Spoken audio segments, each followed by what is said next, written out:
Doctor Gurbhajan Gill लिखित अगला लेख है धड़कदे पेंडू जीवन दा पेशकार। हरदेव दिलगीर दे गीत पंजाब दी फिजा विच रेडियो ते लाउड स्पीकरां राहीं मेरे मन ते प्रभाव अंकित करते रहे ने। ਉਹਦੇ गीतां विचों पंजाब दीयां मलवई सुआणियां, मालवे दे चोबरां, इत्थों दे टिब्बियां रोहियां विच काम करदे मेहनती कामियां दे चावां, मल्लारां, प्यारां ते नुहारां दा अक्स सजीव रूप विच नज़री आउंदा है। हरदेव दिलगीर दी खूबसूरती अक्स चित्रण विच है। उस शब्दां दे बुरश नाल तुहाडे सामणे सजिया फब्बिया कैंठे वाला अजिहा पति पेश कर दिंदा जिन्हों उहदी पत्नी निरंतर बिरहा हंडाउंदी होई लगातारता नाल उडीक रही है। चढ़दी उमरे उहदे लिखे ते सुरिंदर कौर दे गाए गीत दीवियां वेले दर अपने दा किस कुंडा खड़काया विच शब्द रंगां दी कूची दा काम कर रहे ने। शब्द स्पष्ट नहीं दस रहे कि आउण वाला व्यक्ति उस उडीकवान औरत दा पति है। ये सारा कुछ अचानक नहीं वापरदा, सगों इस पिछे समुच्चा समाजिक वर्तारा खड़ा है जो किसी भी औरत नूं उन्हां समयां विच पिंड रहिंदियां पति नूं उडीकण दा संकेत दे सके। इसे करके वो कुंडा खुद नहीं खोलदी, ननाण नूं आखदी है। ननाण उहदी जुबान है। मैनूं चंगी तरह याद है 1965 दी हिंद पाक जंग वेले जद बहुते गीतकार टैंकां तोपां ते मारो मार दे गीत लिख रहे सन तां हरदेव दिलगीर मुहाज ते लड़ रहे सैनिक दी पत्नी नूं अपने गीत राहीं ਉਹਦੇ ਢੋਲ ਦਾ ਸੁਨੇਹਾ ਲਿਆ ਕੇ ਦੇ ਰਿਹਾ ਸੀ। ਆਕਾਸ਼ਵਾਣੀ ਜਲੰਧਰ ਵੱਲੋਂ ਮਗਰੋਂ ਬਣੇ ਭਾਈ ਦਵਿੰਦਰ ਸਿੰਘ ਰਾਗੀ ਗੁਰਦਾਸਪੁਰ ਵਾਲਿਆਂ ਦੀ ਆਵਾਜ਼ ਵਿੱਚ ਇਹ ਗੀਤ ਸ਼ਾਇਦ ਹਜ਼ਾਰਾਂ ਵਾਰ ਪ੍ਰਸਾਰਿਤ ਕੀਤਾ। ਤੇਰੇ ਢੋਲ ਦਾ ਸੁਨੇਹਾ ਲੈ ਕੇ ਆਇਆ ਬਹਿ ਕੇ ਰਤਾ ਸੁਣੀ ਗੋਰੀਏ। ਹਰਦੇਵ ਦਿਲਗੀਰ ਆਪਣੇ ਗੀਤਾਂ ਦਾ ਪ੍ਰੇਰਕ ਹਮੇਸ਼ਾ ਹੀ ਇੰਦਰਜੀਤ ਹਸਨਪੁਰੀ ਨੂੰ ਮੰਨਦਾ ਹੈ, पर इन्हां दोहां दे गीतां दा मुहांदरा बिल्कुल वक्खो वखरा है। दिलगीर कोल बाबू फिरोजदीन शरफ वाला पंजाब, नंद लाल नूरपुरी वाला शब्द सलीका, गुरदेव सिंह मान दे गीतां विचला मलवई लहजा ते नवेकली शब्द बीड़ है। इहदा कारण शायद ये होवे कि उहदा ਸਾਹਿਤਿਕ उस्ताद ਗਿਆਨੀ हरी सिंह दिलबर सी जिन्हें भाषा की सचियारी ते सुचियारी वरतों इसनूं बचपन विच ही सिखा दित्ती सी। जिहड़े लोकां ने ਗਿਆਨੀ हरी सिंह दिलबर दे लिखे नॉवल, कहानियां ते काव बोल पढ़े हन वो मेरे इस कथन की जरूर पुष्टि करनगे। हरदेव दिलगीर शब्द संजमी भी है ते विहार संजमी भी। इसे संजम ने ही उहनूं पिंड तरीके तो नहीं निकलन दिता। मैनूं चंगी तरह याद है 20 ਕੁ ਸਾਲ ਪਹਿਲਾਂ ਅਸੀਂ ਉਹਨੂੰ ਆਖਿਆ ਹਾਲਾਤ ਚੰਗੇ ਨਹੀਂ, ਤੂੰ ਵੀ ਲੁਧਿਆਣੇ ਸ਼ਹਿਰ ਵਿੱਚ ਆ ਜਾ। ਇਹ ਗਰਮ ਬੰਦੂਕਾਂ ਵਾਲੇ ਤੇਰੇ ਗੀਤਾਂ ਵੱਲ ਵੀ ਉਂਗਲੀ ਕਰਦੇ ਨੇ। ਉਹਦਾ ਜਵਾਬ ਸੀ ਬੰਦੇ ਹੱਥੋਂ ਮੈਂ ਮਰਦਾ ਨਹੀਂ, ਮੌਤ ਕੋਲੋਂ ਮੈਂ ਬਚਦਾ ਨਹੀਂ। ਮੈਂ ਸ਼ਹਿਰ ਕਿਉਂ ਆਵਾਂ, ਸ਼ਹਿਰ ਹੀ ਮੇਰੇ ਪਿੰਡ ਵੱਲ ਤੁਰਿਆ ਹੁੰਦਾ। ਹਰਦੇਵ ਦਿਲਗੀਰ ਦੀਆਂ ਗੱਲਾਂ ਚੇਤੇ ਕਰਦਿਆਂ ਬਹੁਤ ਕੁਝ ਯਾਦ ਆਉਂਦਾ ਹੈ। 1975 ਦੀ ਸਿਆਲੀ ਸ਼ਾਮ ਸੀ। ਐਮਰਜੈਂਸੀ ਦੇ ਦਿਨ ਪੜ੍ਹਨ ਲਿਖਣ ਵਾਲੇ ਲੋਕ ਅੰਦਰ ਵੜ ਕੇ ਦਿਨ ਕੱਟੀ ਕਰਦੇ ਸਨ ਤੇ ਕੁਝ ਲਿਖਾਰੀ ਇੰਦਰਾ ਗਾਂਧੀ ਦੇ 20 ਨੁਕਾਤੀ ਵਿਕਾਸ ਪ੍ਰੋਗਰਾਮ ਦੇ ਸੋਹਲੇ ਗਾਉਣ ਵਿੱਚ ਰੁੱਝੇ ਹੋਏ ਸਨ। ਪ੍ਰੋਫੈਸਰ ਮੋਹਨ ਸਿੰਘ, ਸੰਤੋਖ ਸਿੰਘ ਧੀਰ, ਨਵਤੇਜ ਸਿੰਘ ਪ੍ਰੀਤ ਲੜੀ, ਜਗਜੀਤ ਸਿੰਘ ਆਨੰਦ ਤੇ ਇਹੋ ਜਿਹੇ ਸਾਡੇ ਅਨੇਕਾਂ ਹੋਰ ਮਾਣਮੱਤੇ ਲਿਖਾਰੀ ਇੰਦਰਾ ਗਾਂਧੀ ਦੇ ਨਾਮ ਦਾ ਜਾਪ ਕਰਵਾਉਣ ਲਈ ਸ਼ਹਿਰ ਸ਼ਹਿਰ ਘੁੰਮ ਰਹੇ ਸਨ। ਮੈਨੂੰ ਯਾਦ ਹੈ पंजाब खेतीबाड़ी यूनिवर्सिटी के पाल ऑडिटोरीयम विच इन्हां ने 20 नुकाती प्रोग्राम बारे डॉक्टर अवतार सिंह कालों का भाषण रखिया तां हॉल च 20 आदमी भी नहीं सन। असी तेजवंत गिल, डॉक्टर सुरिंदर सिंह दोसांझ, सुरजीत पात्र ते 30-35 होर लेखक पाल ऑडिटोरीयम के बाहर बाई काटिए बने हुए सां। चित्त विच घोर उदासी सी कि साडे वड्डे वडेरे किहड़े काम च पए होए ने। ਸਾਡੇ ਸਾਰੇ ਦੋਸਤਾਂ ਲਈ ਇਹ ਸ਼ਾਮ ਬੜੀ ਉਦਾਸ ਸੀ। ਅਸੀਂ ਸੁਰਜੀਤ ਪਾਤਰ ਦੇ ਕਮਰੇ 'ਚ ਜਾ ਕੇ ਗ੍ਰਾਮੋਫੋਨ ਮਸ਼ੀਨ 'ਤੇ ਕੁਲਦੀਪ ਮਾਣਕ ਦੀਆਂ ਕਲੀਆਂ ਸੁਣ ਕੇ ਮਨ ਦੇ ਖਾਲੀਪਨ ਨੂੰ ਭਰਨ ਲੱਗੇ। ਪਾਤਰ ਬੋਲਿਆ, ਚਲੋ ਕਿਸੇ ਦਿਨ ਇਹਨਾਂ ਕਲੀਆਂ ਦੇ ਸਿਰਜਕ ਨੂੰ ਮਿਲ ਕੇ ਆਈਏ। ਦੂਜੇ ਤੀਜੇ ਦਿਨ ਸ਼ਾਮ ਦੇ ਘੁਸਮੁਸੇ ਵਿੱਚ ਅਸੀਂ ਦੋਵੇਂ ਸਕੂਟਰ 'ਤੇ ਸਵਾਰ ਹੋ ਕੇ ਹਰਦੀਪ ਦਿਲਗੀਰ ਦੇ ਪਿੰਡ ਦਾ ਰਾਹ ਪੁੱਛਦੇ ਪੁਛਾਉਂਦੇ ਤਰੀਕੇ ਜਾ ਪਹੁੰਚੇ। ਹਰਦੇਵ ਘਰ ਨਹੀਂ ਸੀ। ਉਹਦੀ ਜੀਵਨ ਸਾਥਣ ਪ੍ਰੀਤਮ ਕੌਰ ਨੇ ਸਾਨੂੰ ਬਿਠਾਇਆ, ਸਾਡੇ ਬਾਰੇ ਪੁੱਛਿਆ ਤੇ ਚਾਹ ਧਰ ਦਿੱਤੀ। ਆਉਣ ਦਾ ਮਕਸਦ ਪੁੱਛਿਆ। ਅਸੀਂ ਦੋਹਾਂ ਨੇ ਇੱਕ ਜ਼ਬਾਨ ਹੋ ਕੇ ਆਖਿਆ, ਅਸੀਂ ਤਾਂ ਸ਼ਬਦ ਸਿਰਜਕ ਦੇ ਪਿੰਡ ਦੀ ਜ਼ਿਆਰਤ ਕਰਨ ਆਏ ਹਾਂ। ਇਹਦੇ ਲਿਖੇ ਗੀਤ ਸਾਡੇ ਦਿਲਾਂ ਦੀ ਧੜਕਣ ਤੱਕ ਪਹੁੰਚ ਚੁੱਕੇ ਹਨ। ਜ਼ਿੰਦਗੀ ਦੇ ਨਿੱਕੇ ਨਿੱਕੇ ਵੇਰਵੇ ਖੂਬਸੂਰਤੀ ਨਾਲ ਦੇਵ ਨੇ ਆਪਣੇ ਗੀਤਾਂ ਵਿੱਚ ਪਰੋਏ ਹਨ। ਅਸੀਂ ਪ੍ਰੀਤਮ ਕੌਰ ਨੂੰ ਸੁਭਾਅ ਮੁਬਾਰਕ ਦਿੱਤੀ ਕਿ ਦੇਵ ਦੇ ਗੀਤਾਂ ਰਾਹੀਂ ਅਸੀਂ ਉਹਦੇ ਨਾਂ, ਪਤੇ, ਸੁਭਾਅ ਦੋਵਾਂ ਤੋਂ ਹੀ ਵਾਕਫ ਹੋਏ ਆ। ਮੈਂ ਆਖਿਆ, ਆਜਾ ਗਿੱਧੇ ਵਿੱਚ ਲਾ ਕੇ ਸੱਗੀ ਫੁੱਲ ਨਹੀਂ, ਤੇਰੇ ਇੱਕ ਗੇੜੇ ਦਾ 1000 ਮੁੱਲ ਨਹੀਂ। ਦੇਵ ਨੇ ਕਦੋਂ ਲਿਖਿਆ ਸੀ? ਵਿਆਹ ਤੋਂ ਪਹਿਲਾਂ ਕਿ ਮਗਰੋਂ? ਤਾਂ ਉਹ ਸ਼ਰਮਾ ਕੇ ਚੁੱਪ ਕਰ ਗਈ ਤੇ ਧੀਮੀ ਜ਼ਬਾਨ ਬੋਲੀ, ਪਹਿਲਾਂ ਹੀ ਲਿਖਿਆ ਹੋਣਾ, ਹੁਣ ਤਾਂ ਕਬੀਲਦਾਰੀ ਸਾਹ ਨਹੀਂ ਲੈਣ ਦਿੰਦੀ। ਮੈਨੂੰ ਉਹ ਦਿਨ ਵੀ ਯਾਦ ਨੇ ਜਦੋਂ ਪੁੱਤ ਜੱਟਾਂ ਦੇ ਫਿਲਮ ਦੀ ਯੋਜਨਾਕਾਰੀ ਕਰਨ ਵੇਲੇ ਜਗਜੀਤ ਚੂੜਚੱਕ, ਸ਼ਮਸ਼ੇਰ ਸਿੰਘ ਸੰਧੂ ਤੇ ਸੁਰਿੰਦਰ ਛਿੰਦਾ ਨੇ ਗੀਤ ਲਿਖਵਾਉਣ ਬਾਰੇ ਜਗਰਾਉਂ ਦੇ ਲਾਜਪਤ ਰਾਏ ਕਾਲਜ ਵਿੱਚ ਬੈਠਿਆਂ ਮੈਨੂੰ ਪੁੱਛਿਆ ਤਾਂ ਮੇਰਾ ਉੱਤਰ ਸੀ, ਹਰਦੇਵ ਦਿਲਗੀਰ ਨੂੰ ਆਖੋ, ਬਾਕੀ ਗੀਤਕਾਰ ਤਾਂ ਹੁਣ ਆਪਣੀਆਂ ਪੇਸ਼ਕਾਰੀਆਂ ਕਰ ਚੁੱਕੇ ਨੇ।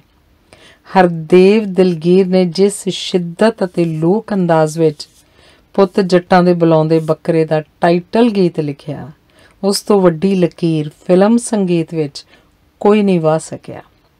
ਹਰਦੇਵ ਦਿਲਗੀਰ ਨੇ ਗੀਤਾਂ ਨੂੰ ਨਵਾਂ ਅੰਦਾਜ਼ ਬਖਸ਼ਿਆ ਹੈ। ਉਹ ਆਪਣੇ ਵਰਗਾ ਸਿਰਫ ਆਪ ਹੈ ਤੇ ਇਹ ਮਾਣ ਬਹੁਤ ਥੋੜ੍ਹੇ ਗੀਤਕਾਰਾਂ ਨੂੰ ਨਸੀਬ ਹੈ।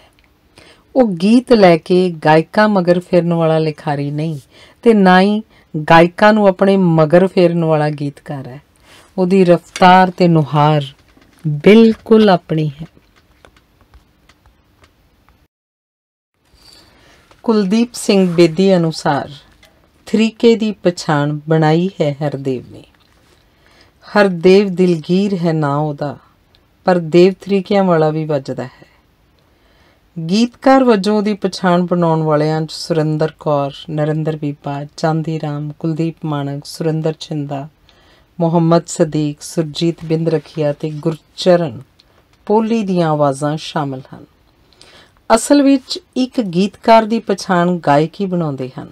ਸੱਚੀ ਗੱਲ ਤਾਂ ਇਹ ਹੈ ਕਿ ਗੀਤ ਲਿਖਣ ਵਾਲੇ ਤਾਂ ਹੀ ਸਰੋਤਿਆਂ ਦੇ ਸਾਹਮਣੇ ਆ ਸਕੇ ਜਦੋਂ ਗਾਇਕਾਂ ਨੇ ਉਹਨਾਂ ਨੂੰ ਗਾਇਆ। ਸਾਡੇ ਇੱਕ ਗੀਤਕਾਰ ਵੀਰ ਦਾ ਤਾਂ ਇੱਥੋਂ ਤੱਕ ਕਹਿਣਾ ਹੈ ਕਿ ਉਹਨੂੰ ਫਲਾਣੇ ਗਾਇਕ ਨੇ ਹੀ ਗੀਤਕਾਰ ਬਣਾਇਆ, ਪਰ ਇਹ ਗੱਲ ਹਰਦੇਵ ਦਿਲਗੀਰ ਤੇ ਨਹੀਂ ਢੁਕਦੀ। ਅੱਜ ਜਦੋਂ ਉਹ ਲਿਖਦਾ ਹੈ ਤਾਂ ਹਰ ਗਾਇਕ ਉਹਦੀ ਰਚਨਾ ਨੂੰ ਗਾਣਾ ਚਾਹੁੰਦਾ ਹੈ। ਅੱਧੀ ਸਦੀ ਤੋਂ ਲਿਖ ਰਿਹਾ ਹਰਦੇਵ ਕਿਸੇ ਜਾਣ ਪਛਾਣ ਦਾ ਮੁਹਤਾਜ ਨਹੀਂ, ਪਰ ਮੇਰੀ ਉਸ ਨਾਲ ਮੁਲਾਕਾਤ ਬੜੀ ਪਛੜ ਕੇ ਹੋਈ ਤੇ ਮੁਲਾਕਾਤਾਂ ਵੀ ਲੰਬੀਆਂ ਨਹੀਂ, ਬੜੀਆਂ ਥੋੜ੍ਹ ਚਿਰੀਆਂ ਸਨ। ਇਹਨਾਂ ਮੁਲਾਕਾਤਾਂ ਵਿੱਚ ਉਹਦੀ ਸ਼ਖਸੀਅਤ ਦੇ ਵੱਖ-ਵੱਖ ਪਹਿਲੂਆਂ ਨੇ ਮੈਨੂੰ ਪ੍ਰਭਾਵਿਤ ਕੀਤਾ। ਪੂਰੀ ਅਪਣੱਤ ਨਾਲ ਮਿਲਣਾ, ਉੱਡ ਕੇ ਮਿਲਣਾ ਤੇ ਨਿੱਘੀ ਗਲਵੱਕੜੀ ਪਾਉਣੀ ਉਹਦੇ ਸੁਭਾਅ 'ਚ ਸ਼ਾਮਲ ਹੈ। ਹਰਦੇਵ ਦਿਲਗੀਰ ਲਿਖਦਾ ਭਾਵੇਂ ਕਈ ਦਹਾਕਿਆਂ ਤੋਂ ਆ ਰਿਹਾ ਹੈ, ਪਰ ਮੈਂ ਉਹਨੂੰ ਜਦੋਂ ਵੀ ਮਿਲਿਆ ਉਹ ਮੈਨੂੰ ਜਵਾਨ ਗੀਤਕਾਰ ਜਾਪਿਆ। ਉਂਝ ਵੀ ਸ਼ਾਇਰ ਕਦੇ ਬਜ਼ੁਰਗ ਨਹੀਂ ਹੁੰਦੇ। ਹਰਦੇਵ ਦੀ ਸ਼ਖਸੀਅਤ 'ਚ ਨਿਖਾਰ ਲਿਆਉਣ ਵਾਲੇ ਤੇ ਉਹਨੂੰ ਅਮਰ ਕਰਨ ਵਾਲੇ ਉਸ ਦੁਆਰਾ ਸਿਰਜੇ ਗਏ ਬੋਲ ਹਨ, ਜਿਨ੍ਹਾਂ ਨੂੰ ਕੁਲਦੀਪ ਮਾਣਕ ਨੇ ਤੇਰੇ ਟਿੱਲੇ ਉੱਤੋਂ ਸੂਰਤ ਦਿੰਦੀ ਹੀਰ ਦੀ, ਮਾਂ ਹੁੰਦੀ ਏ ਮਾਂ, ਯਾਰਾਂ ਦਾ ਟਰੱਕ ਬਲੀਏ, ਸੁਰਿੰਦਰ ਛਿੰਦਾ ਵੱਲੋਂ ਗਾਈ ਜਿਉਣੇ ਮੌੜ ਦੀ ਵਾਰ, ਸੁਰਿੰਦਰ ਕੌਰ ਦਾ ਦੀਵਿਆਂ ਵੇਲੇ ਦਰ ਆਪਣੇ ਦਾ ਕਿਸ ਕੁੰਡਾ ਖੜਕਾਇਆ ਦੇ ਰੂਪ 'ਚ ਗਾਇਆ ਹੈ। ਅੱਜ ਵੀ ਕੁਲਦੀਪ ਮਾਣਕ ਨੂੰ ਤੇਰੇ ਟਿੱਲੇ ਉੱਤੋਂ ਤੇ ਸੁਰਿੰਦਰ ਛਿੰਦੇ ਨੂੰ ਜਿਉਣਾ ਮੌੜ ਗਾਉਣ ਦੀਆਂ ਫਰਮਾਇਸ਼ਾਂ ਹੁੰਦੀਆਂ ਹਨ। ਹਰਦੇਵ ਦਿਲਗੀਰ ਦਾ ਆਰੰਭ ਭਾਵੇਂ ਕਹਾਣੀਆਂ ਲਿਖਣ ਨਾਲ ਹੋਇਆ ਹੈ ਤੇ ਉਹਦੇ ਕਹਾਣੀ ਸੰਗ੍ਰਹਿ ਵੀ ਛਪੇ ਹੋਏ ਹਨ। ਸ਼ਮਸ਼ੇਰ ਸੰਧੂ ਵੀ ਪਹਿਲਾਂ ਕਹਾਣੀਆਂ ਲਿਖਦਾ ਹੁੰਦਾ ਸੀ। ਮੈਂ ਸੋਚਦਾ ਕਿ ਕਹਾਣੀਆਂ ਤਾਂ ਮੈਂ ਵੀ ਕਦੇ-ਕਦੇ ਲਿਖ ਲੈਂਦਾ। ਇਹ ਦੋਵੇਂ ਕਹਾਣੀਆਂ ਲਿਖਦੇ ਲਿਖਦੇ ਗੀਤ ਲਿਖਣ ਲੱਗ ਪਏ, ਪਰ ਮੈਂ ਕਿਉਂ ਨਾ ਗੀਤਕਾਰ ਬਣ ਸਕਿਆ। ਸ਼ਾਇਦ ਮੇਰੇ ਅੰਦਰ ਗੀਤਕਾਰ ਵਾਲੀ ਕੋਈ ਚਿਣਗ ਨਹੀਂ ਸੀ। ਹਰਦੇਵ ਦਿਲਗੀਰ ਨੇ ਗੀਤਕਾਰੀ ਦੇ ਵਹਿੰਦੇ ਸਾਗਰ ਵਿੱਚ ਕੁਝ ਹਲਕਾ ਵੀ ਲਿਖਿਆ ਹੋਵੇਗਾ, ਕਾਰੋਬਾਰੀ ਸਮਝੌਤਿਆਂ ਅਧੀਨ ਬਹੁਤ ਕੁਝ ਹਲਕਾ ਵੀ ਲਿਖਣਾ ਪੈ ਜਾਂਦਾ ਹੈ, ਪਰ ਉਹਦੀ ਸਮਰੱਥ ਅਤੇ ਸ਼ਕਤੀਸ਼ਾਲੀ ਗੀਤਕਾਰੀ ਕਰਕੇ ਉਹਦੀ ਪਛਾਣ ਚਿਰਾਂ ਤੱਕ ਬਣੀ ਰਹੇਗੀ। ਥਰੀਕੇ ਪਿੰਡ ਨੂੰ ਮਸ਼ਹੂਰ ਕੀਤਾ ਹੈ ਹਰਦੇਵ ਨੇ। ਡਾਕਟਰ ਆਤਮ ਹਮਰਾਹੀ ਅਨੁਸਾਰ ਦੇਵ ਲੋਕਾਂ ਵਿੱਚ ਪ੍ਰਵਾਨ ਚੜ੍ਹਿਆ ਸ਼ਾਇਰ ਹੈ। ਦੇਵ ਥਰੀਕੇ ਨੇ ਕਿੱਸਾ ਕਾਵ ਤੋਂ ਪ੍ਰਭਾਵਿਤ ਹੋ ਕੇ ਕਲੀਆਂ ਲਿਖੀਆਂ ਤੇ ਆਧੁਨਿਕ ਸਰੋਤਿਆਂ ਲਈ ਗੀਤਕਾਰੀ ਕੀਤੀ। ਕੁਲਦੀਪ ਮਾਣਕ, ਸੁਰਿੰਦਰ ਛਿੰਦਾ ਵਰਗੇ ਉੱਚ ਕੋਟੀ ਦੇ ਪੰਜਾਬੀ ਗਾਇਕਾਂ ਨੇ ਉਹਨੂੰ ਗਾਇਆ ਹੈ। ਦੇਵ ਥਰੀਕੇ ਵਾਲਾ ਸ਼ੁਰੂ ਤੋਂ ਲੋਕ ਸ਼ਾਇਰ ਹੈ ਤੇ ਉਹਦੀ ਕੀਰਤੀ ਪਾਠਕ ਜਗਤ ਵਿੱਚ ਹਮੇਸ਼ਾ ਲਈ ਅਮਰ ਹੈ। ਕਲੀ ਇੱਕ ਪ੍ਰਵਾਨ ਚੜ੍ਹਿਆ ਛੰਦ ਹੈ। ਆਧੁਨਿਕ ਕਾਲ ਵਿੱਚ ਦੇਵ ਥਰੀਕੇ ਨੇ ਕਲੀ ਕਾਵ ਨੂੰ ਅਪਣਾ ਕੇ ਕੀਰਤੀ ਖੱਟੀ ਹੈ। ਉਹਦਾ ਇਹ ਸਾਹਿਤਿਕ ਕਾਰਨਾਮਾ ਨਾ ਭੁਲਾਉਣ ਯੋਗ ਹੈ। ਕਿਰਤੀ ਰਾਮਗੜੀਆ ਪਰਿਵਾਰ ਵਿੱਚੋਂ ਹੋ ਕੇ ਦੇਵ ਥਰੀਕੇ ਨੇ ਪਰਿਵਾਰਕ ਕੰਮਕਾਰ ਦੀ ਬਜਾਏ ਸਾਹਿਤਕਾਰੀ ਤੇ ਕਾਵ ਕਲਾ ਨੂੰ ਅਪਣਾਇਆ ਹੈ। ਮੈਂ ਦੇਵ ਦੀ ਕਵਿਤਾ ਦਾ ਸਵਾਗਤ ਕਰਦਾ। ਇਤਿਹਾਸ ਲਿਖਿਆ ਹੀ ਜਾਂਦਾ ਰਹਿੰਦਾ ਹੈ। ਉਹਦੀ ਰਚਨਾ ਛਪਾਈ ਦੇ ਰੂਪ ਵਿੱਚ ਆ ਕੇ ਸਦੀ ਵੀ ਹੋ ਜਾਏਗੀ। ਦੇਵ ਲੋਕਾਂ ਵਿੱਚ ਪ੍ਰਵਾਨ ਚੜ੍ਹਿਆ ਸ਼ਾਇਰ ਹੈ, ਜਿਹਨੇ ਵੱਡੇ ਵੱਡੇ ਗਾਇਕ ਰੋਟੀ ਰੋਜ਼ੀ ਪਾਏ।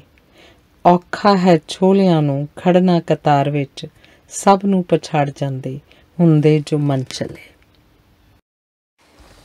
ਨਿੰਦਰ ਘੁਗਿਆਣਵੀ ਦਾ ਲੇਖ ਹੈ, ਜਿੰਨਾ ਕੁ ਦੇਵ ਨੂੰ ਮੈਂ ਜਾਣਦਾ ਹਾਂ। ਮੌਕਾ ਇਤਫਾਕ ਦੇਖੋ ਕੈਸਾ ਹੈ। ਜਦੋਂ ਦੇਵ ਥਰੀਕਿਆਂ ਵਾਲੇ ਬਾਰੇ ਇਹ ਲੇਖ ਛੋਇਆ ਹੈ ਤਾਂ ਮੇਰੇ ਸਾਹਮਣੇ ਨਾਈਆਂ ਦੀ ਦੁਕਾਨ ਉੱਤੇ ਮਾਣਕ ਦੀ ਆਵਾਜ਼ ਵਿੱਚ ਦੇਵ ਦੇ ਸ਼ਬਦ ਗੂੰਜ ਰਹੇ ਨੇ। ਪੂਰਨਾ ਅੱਖੀਆਂ 'ਚ ਰੱਬ ਵਸਦਾ ਕੋਈ ਦੂਰ ਨਾ। ਨਾਈ ਕੈਂਚੀਆਂ ਚਲਾ ਰਹੇ ਹਨ ਕਚਰ ਕਚਰ। ਸੜਕ ਉੱਤੋਂ ਸਕੂਟਰਾਂ, ਟਰੈਕਟਰਾਂ ਤੇ ਟੈਂਪੂਆਂ ਦਾ ਖੜਾਕ ਤੇ ਧੂੜ ਦੀਆਂ ਅਣਗਿਣਤ ਲੱਪਾਂ ਉੱਡ ਰਹੀਆਂ ਨੇ। ਦੇਵ ਅੱਖਾਂ ਮੂਹਰੇ ਆਣ ਸਾਕਾਰ ਖਲੋਤਾ ਹੈ, ਮੁਸਕਰਾਉਂਦਾ ਚਿਹਰਾ, ਮਿਲਣੀ ਵਿੱਚ ਗਰਮ ਜੋਸ਼ੀ ਤੇ ਅੰਤਾਂ ਦੀ ਅਪਣੱਤ। ਜਿਵੇਂ ਮੈਥੋਂ ਕਹਿ ਹੋ ਗਿਆ ਹੋਵੇ, ਬੈਠੋ ਦੇਵ ਜੀ ਬੈਠੋ, ਪਹਿਲਾਂ ਮੈਂ ਲੇਖ ਲਿਖ ਲਵਾਂ, ਫਿਰ ਕਰਦੇ ਹਾਂ ਗੱਲਾਂ ਬਾਤਾਂ। ਮਾਣਕ ਗਾ ਰਿਹਾ ਹੈ। ਚੌੜੇ ਪੁਲਾਂ ਤੇ ਲੜਾਈਆਂ ਹੋਈਆਂ, ਛਵੀਆਂ ਦੇ ਸਿੰਘ ਮੁੜ ਗਏ ਪੂਰਨਾ, ਅੱਖੀਆਂ 'ਚ ਰੱਬ ਵਸਦਾ ਕੋਈ ਦੂਰ ਨਾ। ਸਾਡੇ ਪਿੰਡ ਦੇ ਦੇਵ ਮਿਸਤਰੀ ਨੂੰ ਸਾਰਾ ਪਿੰਡ ਦੇਵ ਥਰੀਕਿਆਂ ਵਾਲਾ ਆ ਕੇ ਬੁਲਾਉਂਦਾ ਹੈ। ਕਿਵੇਂ ਆ ਥਰੀਕਿਆਂ ਵਾਲਿਆ? ਇਹ ਅਕਸਰ ਹੀ ਉਹਨੂੰ ਰਾਹੀ ਖੇੜੇ ਜਾਂਦੇ ਲੋਕ ਪੁੱਛਦੇ ਹਨ। ਮੇਰਾ ਖਿਆਲ ਹੈ ਕਿ ਹੋਰ ਵੀ ਜਿਹੜਿਆਂ ਪਿੰਡਾਂ 'ਚ ਦੇਵ ਨਾਂ ਦੇ ਬੰਦੇ ਹੈ, ਲੋਕ ਉਹਨਾਂ ਨੂੰ ਵੀ ਲਾਜ਼ਮੀ ਥਰੀਕਿਆਂ ਵਾਲਾ ਆਖਦੇ ਬੁਲਾਉਂਦੇ ਹੋਣਗੇ। ਇਹ ਵਰਤਾਰਾ ਦੇਵ ਥਰੀਕਿਆਂ ਵਾਲੇ ਦੀ ਹਰਮਨ ਪਿਆਰਤਾ ਦੇ ਸਿਖਰ ਦੀ ਮਸ਼ਹੂਰੀ ਤੇ ਪੱਕੀ ਠੁੱਕੀ ਗਵਾਹੀ ਹੈ। ਉਹ ਸੱਚੀ ਮੁੱਚੀ ਲੋਕ ਮਨਾਂ 'ਚ ਧਸ ਚੁੱਕਾ ਕਲਮਕਾਰ ਹੈ। ਉਹਦਾ ਨਾਮ ਪਿੰਡਾਂ ਕਸਬਿਆਂ ਵਿੱਚ ਖਾਸੇ ਵਰ੍ਹਿਆਂ ਤੋਂ ਨਿਰੰਤਰ ਲਗਾਤਾਰਤਾ ਨਾਲ ਗੂੰਜਦਾ ਚੱਲਿਆ ਆ ਰਿਹਾ ਹੈ। ਜਦੋਂ ਤੋਂ ਮੇਰਾ ਵਾਹ ਵਾਸਤਾ ਕਲਾ ਖੇਤਰ ਦੇ ਲੋਕਾਂ ਨਾਲ ਪਿਆ ਹੈ, ਦੇਵ ਨਾਲ ਵੀ ਚੰਗਾ ਚੋਖਾ ਸਨੇਹ ਬਣਿਆ ਹੋਇਆ ਹੈ। ਅਤਿਅੰਤ ਨਿਰਮਾਣ ਤੇ ਸਾਊ ਖੁਸ਼ ਰਹਿਣ ਵਾਲਾ ਬੰਦਾ ਹੈ ਦੇਵ। ਉਹਨੂੰ ਸਾਹਿਤ ਦੀ ਵੀ ਡੂੰਘੀ ਸਮਝ ਹੈ ਤੇ ਸੁਰ ਦੀ ਵੀ ਚੰਗੀ ਪਛਾਣ ਹੈ। ਸਾਹਿਤਿਕ ਹਲਕਿਆਂ ਵਿੱਚ ਉਹ ਹਰਦੇਵ ਦਿਲਗੀਰ ਵਜੋਂ ਵੀ ਪਛਾਣਿਆ ਜਾਂਦਾ ਹੈ ਤੇ ਉਹਨੇ ਬਾਲਾਂ ਲਈ ਪੰਜਾਬੀ ਟ੍ਰਿਬਿਊਨ ਵਰਗੇ ਮਿਆਰੀ ਅਖਬਾਰ ਵਿੱਚ ਨਿਰੰਤਰ ਬਾਲ ਕਵਿਤਾਵਾਂ ਤੇ ਗੀਤਾਂ ਦੀ ਰਚਨਾ ਕਰਕੇ ਪ੍ਰਕਾਸ਼ਨਾ ਕੀਤੀ ਹੈ। ਪਹਿਲੋਂ ਕਹਾਣੀਕਾਰ ਵੀ ਸੀ। ਉਹਦੀਆਂ ਕਹਾਣੀਆਂ ਦੀਆਂ ਪੁਸਤਕਾਂ ਵੀ ਛਪੀਆਂ। ਦੇਵ ਥਰੀਕਿਆਂ ਵਾਲੇ ਨੇ ਮੇਰਾ ਅੱਖਾਂ ਕਦੇ ਨਹੀਂ ਮੋੜਿਆ। ਜਦੋਂ ਹੰਸ ਬਾਰੇ ਕਿਤਾਬ ਸੰਪਾਦਿਤ ਕਰ ਰਿਹਾ ਸਾਂ ਤਾਂ ਦੇਵ ਤੋਂ ਹੰਸ ਬਾਰੇ ਲੇਖ ਮੰਗਿਆ।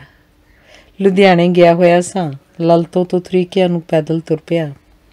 ਪਿੰਡ ਦੀ ਫਿਰਨੀ ਤੁਰਿਆ ਜਾ ਰਿਹਾ ਸੀ। ਇੱਕ ਬੰਨੇ ਪਥਕਣ ਵਿੱਚ ਥੱਪ ਕਰਕੇ ਪਾਥੀਆਂ ਪੱਥ ਰਹੀਆਂ ਦੋ ਤੀਵੀਆਂ ਨੂੰ ਪੁੱਛਿਆ, ਭੈਣਾ ਮੈਂ ਦੇਵ ਥਰੀਕਿਆਂ ਵਾਲੇ ਦੇ ਘਰੇ ਜਾਣਾ। ਤੀਵੀਂ ਆਪਣਾ ਦਿਮਾਗ ਲੜਾਉਣ ਲੱਗੀ, ਸਫਲ ਨਾ ਹੋਈ। ਆਪਣੇ ਹੱਥਾਂ ਵਿਚਲਾ ਗੋਹਾ ਹੇਠਾਂ ਰੱਖ ਕੇ ਨਾਲ ਦੀ ਤੀਵੀਂ ਬੋਲੀ, ਕੁੜੇ ਉਹ ਜਿਹੜਾ ਗਾਣੇ ਗੂਣੇ ਲਿਖਦਾ ਹੁੰਦਾ, ਉਹ ਦਿਖਾਣਾ ਦਾ ਦੇਵ ਮਾਸਟਰ ਉਹਨਾਂ ਦਾ ਘਰ ਪੁੱਛਦਾ। ਰਾਹ ਸਮਝ ਕੇ ਦੇਵ ਦੇ ਘਰ ਨੇੜੇ ਪੁੱਜਾ। गली दे मूहरे पिपल हेठां लोकी ताश खेड रहे सन। देव अपने चुबारे 'ਚ बैठा मूड बना रहा सी। ਜਦੋਂ ਉਹਨੂੰ ਤੀਵੀਆਂ ਤੋਂ ਰਾਹ ਪੁੱਛਣ ਵਾਲੀ ਗੱਲ ਦੱਸੀ ਤਾਂ ਖੁੱਲ੍ਹ ਕੇ ਹੱਸਿਆ। ਦੁਪਹਿਰ ਹੀ ਸੀ ਹਾਲੇ। ਮੈਂ ਚਾਹ ਪੀਣ ਲੱਗਿਆ। ਦੇਵ ਖਿੜਿਆ ਹੋਇਆ ਸੀ। ਖਾਸੀ ਦੇਰ ਗੱਲਾਂ ਮਾਰਨ ਮਗਰੋਂ ਉਹਨੇ ਮੰਨ ਲਿਆ ਕਿ ਉਹ ਹੰਸ ਬਾਰੇ ਲੇਖ ਲਿਖ ਕੇ ਡਾਕ ਰਾਹੀਂ ਭੇਜ ਦੇਵੇਗਾ। ਕੁਝ ਦਿਨਾਂ ਵਿੱਚ ਹੀ ਉਹਨੇ ਕੱਚ ਦੀਆਂ ਮੁੰਦਰਾਂ ਵਾਲਾ ਹੰਸ ਸਿਰਲੇਖ ਹੇਠ ਲੇਖ ਲਿਖ ਭੇਜਿਆ। ਮੈਨੂੰ ਉਹ ਦਿਨ ਵੀ ਚੇਤੇ ਹੈ ਜਦੋਂ ਮੈਂ ਆਪਣੀ ਤੀਸਰੀ ਪੁਸਤਕ ਉਸਤਾਦ ਸਾਹਿਬ ਲਾਲ ਚੰਦ ਯਮਲਾ ਜੱਟ ਦੀ ਜੀਵਨੀ ਉੱਤੇ ਅਮਰ ਆਵਾਜ਼ ਲਿਖ ਰਿਹਾ ਸਾਂ। ਦੇਵ ਨੂੰ ਸਿਰਫ ਪੋਸਟ ਕਾਰਡ ਹੀ ਲਿਖਿਆ, ਪਿਆਰੇ ਅੰਕਲ ਉਸਤਾਦ ਜੀ ਬਾਰੇ ਛੋਟਾ ਜਿਹਾ ਲੇਖ ਚਾਹੀਦਾ ਹੈ। 1 ਹਫ਼ਤੇ ਦੇ ਅੰਦਰ ਅੰਦਰ ਲੇਖ ਹਾਜ਼ਰ ਸੀ। ਦੇਵ ਦੀ ਸੁੱਚੀ ਕਲਮ ਨੇ ਉਸਤਾਦ ਲਾਲ ਚੰਦ ਯਮਲਾ ਜੱਟ ਬਾਰੇ ਕਿੰਨੀ ਖੂਬਸੂਰਤੀ ਰੰਗੇ ਸ਼ਬਦ ਇਉਂ ਲਿਖੇ ਸਨ। 1962 ਦੀ ਗੱਲ ਹੈ। ਮੈਂ ਆਪਣੇ ਗੀਤਾਂ ਦੀ ਸੋਧ ਸੁਧਵਾਈ ਕਰਵਾਉਣ ਲਈ ਕਿਸੇ ਗੀਤਕਾਰ ਕੋਲ ਗਿਆ। ਉਸ ਗੱਲ ਨਾ ਸੁਣੀ। ਘੰਟਾ ਭਰ ਉਹਦੀ ਚੌਂਕੀ ਭਰੀ, ਨਿਰਾਸ਼ ਹੋ ਕੇ ਘਰ ਮੁੜਿਆ। ਦੂਜੇ ਦਿਨ ਪੁੱਛਦਾ ਪੁਛਾਉਂਦਾ ਮੈਂ ਉਸਤਾਦ ਯਮਲਾ ਜੱਟ ਦੇ ਨਿਵਾਸ ਸਥਾਨ ਜਵਾਹਰ ਕੈਂਪ ਲੁਧਿਆਣਾ ਪੁੱਜਿਆ। ਉਸਤਾਦ ਜੀ ਆਪਣੇ ਚੇਲਿਆਂ ਵਿੱਚ ਘਿਰੇ ਹੋਏ ਟਿਚਕੂ ਕਰਦੇ ਲੱਕੜ ਦੇ ਤਖਤਪੋਸ਼ ਉੱਤੇ ਬੈਠੇ ਸਨ ਤੇ ਤੂੰਬੀ ਉੱਤੇ ਪੋਟੇ ਲਾਉਣੇ ਦੱਸ ਰਹੇ ਸਨ। ਉਹਨਾਂ ਨੂੰ ਮੈਂ ਆਪਣੇ ਗੀਤ ਸੁਣਾਏ। ਉਸਤਾਦ ਜੀ ਬਾਗੋ ਬਾਗ ਹੋ ਗਏ। ਉਹਨਾਂ ਮੈਨੂੰ ਹੌਸਲਾ ਦਿੱਤਾ ਤੇ ਕਹਿਣ ਲੱਗੇ, ਦੇਵ ਤੂੰ ਆਪਣੇ ਗੀਤ ਨਰਿੰਦਰ ਬੀਬਾ ਜਾਂ ਸਵਰਲਤਾ ਨੂੰ ਦੇ, ਉਹ ਗਾਉਣਗੀਆਂ। ਮੇਰਾ ਨਾਂ ਲੈ ਦੇਈਂ, ਕਹੀਂ ਯਮਲੇ ਨੇ ਭੇਜਿਆ। ਦੂਜੇ ਦਿਨ ਹੀ ਮੈਂ ਬੀਬਾ ਤੇ ਲਤਾ ਕੋਲ ਗੀਤ ਲੈ ਗਿਆ ਤੇ ਕੁਝ ਸਮੇਂ ਮਗਰੋਂ ਮੇਰੇ ਗੀਤ ਸਪੀਕਰਾਂ ਵਿੱਚੋਂ ਦੀ ਪਿੰਡਾਂ ਦੇ ਬਨੇਰਿਆਂ ਉੱਤੇ ਖੜਕਣ ਲੱਗ ਪਏ ਤੇ ਮੈਂ ਦੇਵ ਤਰੀਕਿਆਂ ਵਾਲਾ ਬਣ ਗਿਆ। ਫਿਰ ਮੈਂ ਲਿਖ ਰਿਹਾ ਸਾਂ ਸ਼੍ਰੋਮਣੀ ਕਵੀਸ਼ਰ ਤੇ ਬਾਬਾ ਬੋੜ ਬਾਪੂ ਕਰਨੈਲ ਸਿੰਘ ਪਾਰਸ ਰਾਮੂ ਵਾਲੀਆ ਬਾਰੇ ਕਿਤਾਬ ਵਡਮੁੱਲਾ ਪਾਰਸ। ਤਾਂ ਦੇਵ ਨੂੰ ਫੋਨ ਕੀਤਾ, ਬਾਪੂ ਪਾਰਸ ਜੀ ਬਾਰੇ ਲੇਖ ਚਾਹੀਦਾ। ਲਓ ਜੀ, ਹੋ ਗਈ ਸਿਰੇ ਦੀ ਕਮਾਲ। ਦੇਵ ਦਾ ਲੇਖ ਆ ਗਿਆ। ਉਹਨੇ ਬਾਪੂ ਪਾਰਸ ਬਾਰੇ ਆਪਣੀ ਗੱਲ ਇੰਝ ਆਖ ਸੁਣਾਈ। ਕਰਨੈਲ ਸਿੰਘ ਪਾਰਸ ਦੀ ਕਵੀਸ਼ਰੀ ਸੁਣਨ ਲਈ ਛੋਟੇ ਹੁੰਦਿਆਂ ਹੀ ਮੇਰੇ ਮਨ 'ਚ ਇੱਕ ਅਚਵੀ ਜਿਹੀ ਲੱਗੀ ਰਹਿੰਦੀ ਸੀ। ਪਿੰਡ ਵਿੱਚ ਜਦੋਂ ਵੀ ਕਿਸੇ ਦੇ ਵਿਆਹ ਜਾਂ ਮੰਗਣਾ ਹੁੰਦਾ ਤਾਂ ਸਪੀਕਰ ਵਾਲੇ ਨੂੰ ਕਹਿ ਕੇ ਪਾਰਸ ਦੇ ਰਿਕਾਰਡ ਲਗਵਾਉਂਦਾ। ਪਾਰਸ ਦੀ ਕਵੀਸ਼ਰੀ ਨੇ ਮੇਰੇ ਉੱਤੇ ਜਾਦੂ ਜਿਹਾ ਧੂੜ ਦਿੱਤਾ ਸੀ। ਆਪਣੀ ਪੜ੍ਹਾਈ ਨੂੰ ਭੁੱਲ ਕੇ ਤੇ ਅੱਧੀ ਰਾਤੀ ਜਾਗ ਕੇ ਸਪੀਕਰ ਸੁਣਦਾ ਰਹਿੰਦਾ ਸਾਂ। ਪਾਰਸ ਮੈਨੂੰ ਰੱਬ ਸਮਾਨ ਲੱਗਦਾ ਸੀ। ਮੈਂ ਬੈਠਾ ਸੋਚਦਾ, ਕਿੱਡਾ ਭਾਗਾਂ ਵਾਲਾ ਬੰਦਾ ਹੈ ਜਿਹਨੂੰ ਲੋਕ ਚੁੱਪਚਾਪ ਬੈਠੇ ਸੁਣਦੇ ਪਏ ਨੇ, ਸਿਰ ਤੋਂ ਨੋਟ ਵਾਰ ਰਹੇ ਨੇ, ਗਾਉਣ ਦੀਆਂ ਫਰਮਾਇਸ਼ਾਂ ਕਰਦੇ ਨੇ, ਜਿਹੜਾ ਝੱਟ 'ਚ ਸਭਨਾਂ ਦੀ ਤਸੱਲੀ ਕਰਵਾਈ ਤੁਰਿਆ ਜਾਂਦਾ ਹੈ। ਬਿੰਦੇ ਝੱਟੇ ਮੇਰੇ ਮਨ 'ਚ ਖਿਆਲ ਉੱਠਦਾ ਕਿ ਦੇਵ ਮੈਂ ਵੀ ਕਦੀ ਪਾਰਸ ਵਰਗਾ ਬਣ ਸਕਾਂਗਾ। ਤੇ ਫਿਰ ਗਵਈਆਂ ਦੇ ਗਵਰਨਰ ਜਗਦੇਵ ਸਿੰਘ ਜੱਸੋਵਾਲ ਬਾਰੇ ਪੁਸਤਕ ਲਿਖਦਿਆਂ ਦੇਵ ਤਰੀਕਿਆਂ ਵਾਲੇ ਤੋਂ ਕਿਉਂ ਨਾ ਕੁਝ ਲਿਖਵਾਉਂਦਾ। ਫੋਨ ਉੱਤੇ ਹੀ ਹਰ ਬੋਲਤੀ ਸਵੀਕਾਰੀ ਗਈ ਤੇ ਜੱਸੋਵਾਲ ਬਾਰੇ ਲੇਖ ਡਾਕ ਰਾਹੀਂ ਪੁੱਜ ਗਿਆ। ਉਹਨੇ ਜੱਸੋਵਾਲ ਨੂੰ ਪੰਜਾਬੀ ਸੱਭਿਆਚਾਰ ਦਾ ਮਗਨ 'ਚ ਤੇਰਾ ਲਿਖਿਆ। ਜੱਸੋਵਾਲ ਨਾਲ ਉਹਦੀ ਚੰਗੀ ਗੂੜੀ ਯਾਰੀ ਹੈ ਤੇ ਜੱਸੋਵਾਲ ਉਹਦੀ ਸ਼ਖਸੀਅਤ ਸਮੇਤ ਉਹਦੀ ਸਮੁੱਚੀ ਰਚਨਾ ਦਾ ਕਦਰਦਾਨ ਵੀ ਹੈ। ਦੇਵ ਤਰੀਕਿਆਂ ਵਾਲਾ ਜਦ ਵੀ ਮੇਰੀ ਕੋਈ ਪੁਸਤਕ ਪੜ੍ਹਦਾ ਹੈ ਤਾਂ ਨਾਲ ਹੀ ਉਹ ਪ੍ਰਸ਼ੰਸਾ ਤੇ ਵਧਾਈ ਭਰਿਆ ਖੱਤ ਲਿਖ ਕੇ ਹੌਸਲਾ ਅਫਜ਼ਾਈ ਕਰਦਾ ਹੈ। ਇਹ ਵੀ ਗੱਲ ਹਰੇਕ ਦੇ ਹਿੱਸੇ ਨਹੀਂ ਆਉਣ ਵਾਲੀ। ਮੈਂ ਆਖਿਆ, ਦੇਵ ਬਾਈ ਜੀ, ਕਿਸੇ ਨਿੱਕੇ ਬੰਦੇ ਦੀ ਤਾਰੀਫ ਲਈ ਵੱਡਾ ਦਿਲ ਚਾਹੀਦਾ ਹੁੰਦਾ ਹੈ ਜੋ ਆਪ ਕੋਲ ਹੈ। ਇਹ ਸੁਣ ਉਹ ਹੱਸਣ ਲੱਗ ਪਿਆ। ਜਤਿੰਦਰ ਪੰਨੂ ਦਾ ਲੇਖ ਹੈ, ਅਨੰਤ ਤੱਕ ਫੈਲੇ ਸੱਭਿਆਚਾਰ ਦਾ ਸੇਵਕ ਦੇਵ। ਸਾਲ ਸ਼ਾਇਦ 1965 ਦਾ ਸੀ ਜਦੋਂ ਪਹਿਲੀ ਵਾਰੀ ਆਪਣੀ ਹੋਸ਼ ਵਿੱਚ ਇੱਕ ਆਦਮੀ ਨੂੰ ਤਰਨ ਤਾਰਨ ਦੇ ਰੇਲਵੇ ਸਟੇਸ਼ਨ ਉੱਤੇ ਕਿੱਸੇ ਵੇਚਦਾ ਤੇ ਨਾਲ ਕਿੱਸੇ ਦੀਆਂ ਕਵਿਤਾਵਾਂ ਗਾਉਂਦੇ ਸੁਣਿਆ ਸੀ। ਚੰਗਾ ਜਿਹਾ ਲੱਗਾ ਤੇ ਮਨ ਵਿੱਚ ਖਿੱਚ ਜਿਹੀ ਵੱਧ ਗਈ। ਫਿਰ ਕਦੇ ਕਵੀਸ਼ਰੀ ਜਾਂ ਢਾਡੀ ਜਥਿਆਂ ਨੂੰ ਗਾਉਂਦੇ ਸੁਣਦੇ ਰਹਿਣ ਕਾਰਨ ਗਾਏ ਜਾ ਸਕਣ ਵਾਲੇ ਗੀਤਾਂ ਵੱਲ ਮਨ ਹੋਰ ਖਿੱਚਿਆ ਗਿਆ। ਉਦੋਂ ਤੱਕ ਖੁੱਲ੍ਹੀ ਕਵਿਤਾ ਲਿਖਣ ਦਾ ਜਾਂ ਤਾਂ ਰਿਵਾਜ ਬਹੁਤਾ ਨਹੀਂ ਸੀ ਜਾਂ ਮੇਰੀ ਜਾਣਕਾਰੀ 'ਚ ਨਹੀਂ ਸੀ। ਇਸ ਕਰਕੇ ਉਹਦਾ ਨਾਤਾ ਨਾ ਉਦੋਂ ਜੁੜ ਸਕਿਆ ਤੇ ਨਾ ਕਦੇ ਸਮਾਂ ਪਾ ਕੇ ਉਹਨੇ ਬਹੁਤਾ ਮੋਹਿਤ ਕੀਤਾ। 1970-71 ਵਿੱਚ ਜਦੋਂ ਸਕੂਲੋਂ ਨਿਕਲ ਕੇ ਖੁੱਲ੍ਹੀ ਫਿਜ਼ਾ ਵਾਲੇ ਅਦਾਰਿਆਂ 'ਚ ਪੁੱਜੇ, ਪਹਿਲੀ ਵਾਰੀ ਫਿਲਮ ਵੀ ਉਦੋਂ ਹੀ ਦੇਖੀ ਤੇ ਤਵਿਆਂ ਵਾਲੇ ਲਾਊਡ ਸਪੀਕਰਾਂ 'ਤੇ ਗਾਏ ਜਾਂਦੇ ਗੀਤਾਂ ਦੀਆਂ ਕਿਤਾਬਾਂ ਵੀ ਉਦੋਂ ਹੀ ਪੜ੍ਹਨ ਨੂੰ ਮਿਲੀਆਂ। ਉਹਨਾਂ ਦਿਨਾਂ 'ਚ ਜਿਹੜੀਆਂ ਕਿਤਾਬਾਂ ਦਾ ਮੈਨੂੰ ਚੇਤਾ ਹੈ, ਉਹਨਾਂ 'ਚ ਇੱਕ ਸੀ ਦੇਵਤਰੀਕਿਆਂ ਵਾਲੇ ਦੀ। ਧਾਰਮਿਕ ਰੰਗਣ ਵਾਲੇ ਪਰਿਵਾਰ ਵਿੱਚੋਂ ਆਇਆ ਹੋਣ ਕਰਕੇ ਮੈਨੂੰ ਇਹ ਗੀਤ ਬੜੇ ਬੇਥਵੇ ਤੇ ਬੇਸੁਰੇ ਜਿਹੇ ਜਾਪੇ। ਫਿਰ ਜਦੋਂ ਕਾਮਰੇਡਾਂ ਵਿੱਚ ਰਲ ਗਏ ਤਾਂ ਇੱਕ ਕਰੇਲਾ ਦੂਜਾ ਨੀਮ ਚੜ੍ਹਾ ਵਾਲੀ ਕਹਾਵਤ ਵਾਂਗ ਇਹੋ ਜਿਹੇ ਗੀਤ ਤੇ ਗੀਤਕਾਰੀ ਵੀ ਸਮਾਜ ਦੀ ਵਿਸ ਗੰਦਲ ਜਾਪਣ ਲੱਗ ਪਈ। ਯੂਪੀ ਬਿਹਾਰ ਦੇ ਲੋਕਾਂ ਦੀ ਕਹਾਵਤ ਹੈ ਕਿ ਅਕਲ 40 ਸਾਲਾਂ ਤੋਂ ਪਿੱਛੋਂ ਆਉਣੀ ਸ਼ੁਰੂ ਹੁੰਦੀ ਹੈ। ਨਾ ਮੈਂ 40 ਨੂੰ ਟੱਪ ਕੇ ਸੋਚਣ ਜੋਗਾ ਹੋਇਆ ਤੇ ਨਾ ਅੱਜ ਤੱਕ ਅਕਲ ਆ ਗਈ ਦਾ ਦਾਅਵਾ ਕਰ ਸਕਦਾ, ਪਰ ਇੰਨਾ ਜ਼ਰੂਰ ਹੈ ਕਿ ਜਦੋਂ ਸੱਭਿਆਚਾਰ ਨੂੰ ਇਹਦੇ ਵਡੇਰੇ ਅਰਥਾਂ 'ਚ ਸਮਝਣਾ ਸ਼ੁਰੂ ਕੀਤਾ ਤਾਂ ਦੇਵਤਰੀਕਿਆਂ ਵਾਲਾ ਜਾਂ ਉਹਨਾਂ ਵਰਗੇ ਹੋਰ ਗੀਤਕਾਰਾਂ ਪ੍ਰਤੀ ਮੇਰਾ ਨਜ਼ਰੀਆ ਵੀ ਬਦਲ ਗਿਆ। ਉਸ ਪਿੱਛੋਂ ਕਈ ਗੀਤਕਾਰ ਤੇ ਕਈ ਗਾਇਕ ਮੇਰੇ ਦੋਸਤਾਂ ਦੇ ਦਾਇਰੇ 'ਚ ਆਏ। ਕਈ ਮੇਰੇ ਕੌੜਾ ਫਿੱਕਾ ਲਿਖਣ ਤੋਂ ਰੁੱਸ ਕੇ ਦੂਰੀ ਵੀ ਪਾ ਲੈਂਦੇ ਗਏ, ਪਰ ਦੇਵ ਹੋਰਾਂ ਨਾਲ ਨਾ ਮੇਰੀ ਨੇੜਤਾ ਬਣੀ ਨਾ ਦੂਰੀ ਦੀ ਨੌਬਤ ਆਈ, ਬਲਕਿ ਕਈ ਸਾਲਾਂ ਤੱਕ ਜਾਣ ਪਛਾਣ ਵੀ ਨਾ ਹੋ ਸਕੀ। ਫਿਰ ਇੱਕ ਦਿਨ ਅਚਾਨਕ ਮੈਨੂੰ ਇੱਕ ਚਿੱਠੀ ਮਿਲੀ ਜਿਸ ਵਿੱਚ ਕਈ ਗੱਲਾਂ ਮੋਹ ਭਰੀਆਂ ਲਿਖ ਕੇ ਨਾਲ ਇਹ ਮੰਗ ਕੀਤੀ ਗਈ ਸੀ ਕਿ ਜੇ ਮੇਰੀ ਕੋਈ ਕਿਤਾਬ ਹੋਵੇ ਤਾਂ ਭੇਜ ਦੇਣਾ। ਉਦੋਂ ਤੱਕ ਕਿਤਾਬਾਂ ਤਾਂ ਮੇਰੀਆਂ 3 ਆ ਚੁੱਕੀਆਂ ਸਨ, ਪਰ 3 ਹੀ ਮੁੱਕ ਜਾਣ ਕਰਕੇ ਮੈਂ ਭੇਜਣ ਤੋਂ ਅਸਮਰਥ ਸਾਂ। ਮੇਰੀ ਚੌਥੀ ਕਿਤਾਬ ਛਪਣ ਜਾ ਰਹੀ ਸੀ। ਮਨ ਵਿੱਚ ਸੋਚਿਆ ਕਿ ਜਦੋਂ ਛਪੇਗੀ ਉਹਦੀ ਪਹਿਲੀ ਕਾਪੀ ਦੇਵ ਨੂੰ ਹੀ ਭੇਜਾਂਗਾ। ਜਦੋਂ ਕਿਤਾਬ ਛਪੀ ਉਦੋਂ ਤੱਕ ਕਈ ਮਹੀਨੇ ਲੰਘ ਚੁੱਕੇ ਸਨ ਤੇ ਦੇਵ ਹੋਰੇ ਸ਼ਾਇਦ ਮੇਰੇ ਜਵਾਬ ਦੀ ਆਸ ਵੀ ਲਾ ਚੁੱਕੇ ਹੋਣਗੇ। ਮੈਂ ਉਹਨਾਂ ਦਾ ਨੰਬਰ ਲੱਭ ਕੇ ਘਰ ਫੋਨ ਕੀਤਾ। ਪਤਾ ਲੱਗਾ ਇੰਗਲੈਂਡ ਗਏ ਹੋਏ ਨੇ। ਉੱਥੇ ਵੀ ਨੰਬਰ ਘੁਮਾ ਦਿੱਤਾ। ਜਦੋਂ ਵਾਪਸ ਪਰਤੇ ਤਾਂ ਮੈਂ ਕਿਤਾਬ ਦੇਣ ਉਹਨਾਂ ਦੇ ਪਿੰਡ ਥਰੀਕੇ ਪਹੁੰਚ ਗਿਆ। ਇਹ ਸਾਡੀ ਪਹਿਲੀ ਮਿਲਣੀ ਸੀ, ਨਿੱਘ ਭਰਪੂਰ ਮਿਲਣੀ। ਉਸ ਪਿੱਛੋਂ ਅਸੀਂ ਫਿਰ ਨਹੀਂ ਮਿਲ ਸਕੇ। ਫੋਨ ਉੱਤੇ ਸੰਪਰਕ ਲਗਾਤਾਰ ਬਣਿਆ ਰਹਿੰਦਾ ਹੈ। ਉਹਨਾਂ ਬਾਰੇ ਆਏ ਗਏ ਮਿੱਤਰਾਂ ਤੋਂ ਵੀ ਸੁਣਨ ਨੂੰ ਮਿਲ ਜਾਂਦਾ ਹੈ। ਕਈ ਵਾਰੀ ਮਨ 'ਚ ਆਇਆ ਕਿ ਦੱਸ ਦਿਆਂ। ਜਵਾਨ ਉਮਰ ਵਿੱਚ ਜਦੋਂ ਆਮ ਮੁੰਡੇ ਉਹਨਾਂ ਦੇ ਗੀਤ ਸੁਣ ਕੇ ਖੁਸ਼ ਹੁੰਦੇ ਸਨ, ਮੈਂ ਉਦੋਂ ਕੀ ਸਮਝਦਾ ਹੁੰਦਾ ਸਾਂ, ਪਰ ਦੱਸ ਨਹੀਂ ਸਕਿਆ। ਮਿਲੇ ਹੀ ਉਦੋਂ ਜਦੋਂ ਦੇਵਤਾ ਪੁਰਾਣੇ ਦੇਵ ਸਨ, ਪਰ ਮੈਂ ਸਾਰੇ ਦਾ ਸਾਰਾ ਬਦਲ ਚੁੱਕਾ ਸਾਂ। ਗਲਤ ਹੋਵਾਂ ਜਾਂ ਠੀਕ, ਪਰ ਮੈਂ ਉਦੋਂ ਤੱਕ ਇਹ ਵਿਚਾਰ ਅਪਣਾ ਚੁੱਕਾ ਸਾਂ ਕਿ ਸੱਭਿਆਚਾਰ ਉਹ ਨਹੀਂ ਹੁੰਦਾ ਜੋ ਸਿਰਫ ਤੇ ਸਿਰਫ ਸਾਡੀ ਆਪਣੀ ਸਮਝ ਦਾ ਪ੍ਰਗਟਾਵਾ ਕਰਦਾ ਹੋਵੇ।